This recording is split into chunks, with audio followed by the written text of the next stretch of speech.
Hi there, I'm Andy. Welcome to A Phrase at a Time.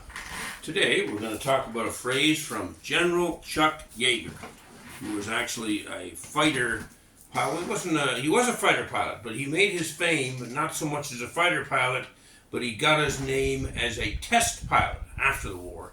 And he tested some of the modern planes that are used in aerial warfare and so on. And he's also quite famous for being the first person ever to fly what is called Mach 1.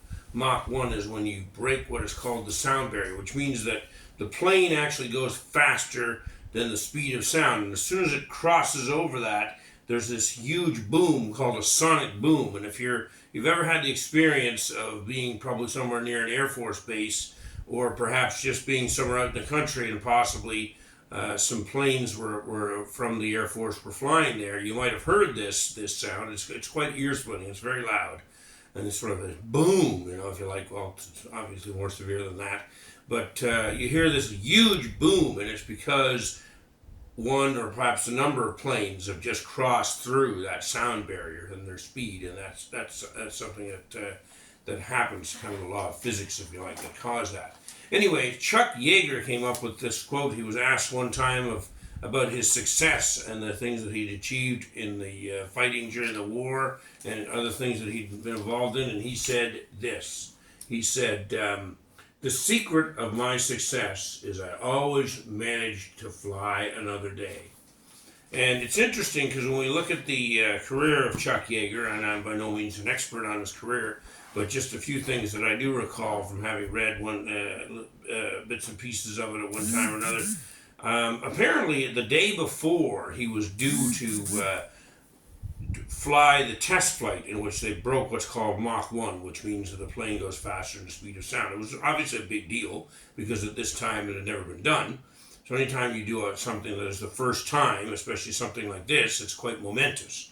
So they were all getting ready, and Chuck was going to fly the plane, and he was all excited about it. But he made the mistake the night before. There were pretty wild people in the Air Force in those days, and they were all out in a I guess this was near Muroc, I think, which is a desert area in California where they were doing these test flights, and there was an air base there. And there was this ranch and owned by this lady who had this bar, the ranch, and he used to go to this big bar and get a little crazy sometimes. So apparently the night before the test flight, Chuck wound up going in this bar, and he had one too many drinks, and they all decided they're going to go out and do some horse racing with some of this lady's horses. And I guess she'd gave them the the free haul that they could go to the barn or whatever when they wanted to ride these horses, because she was quite, enamored with her, kind of liked these Air Force guys and thought they were pretty cool.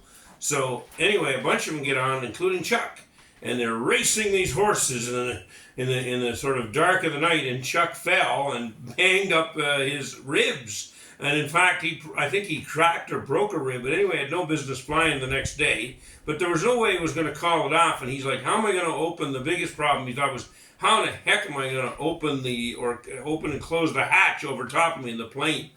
And because he could barely move, and he wasn't sure how he was going to do it. So apparently somebody snuck a little piece of a broomstick or something like that in with him, and he kind of snuck this in with his equipment, and he got in there and used a broomstick to close the hatch. Anyway, kind of an interesting story about General Yeager.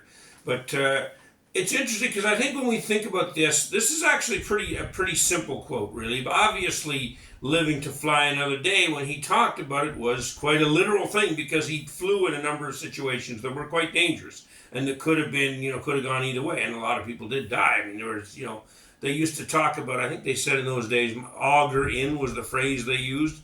And they used to say that about their buddies because they felt kind of bad and they didn't want to just say he died or whatever. So they'd say, yeah, he augured in last week, as a sort of a euphemism for someone that had died in a test crash. And so this was kind of how they spoke about things so that they could deal with, the feelings that they had without having to sort of speak them all the time, because it was kind of a rough environment where you had to be ready to go the next day, whatever happened the day before. So it was obviously quite literal in the sense that Chuck was talking about, I was able to be successful because he flew for decades and flew a lot of different test flights for the United States Air Force. in part because, yeah, he was able to find a way to not get killed, which was not a small thing.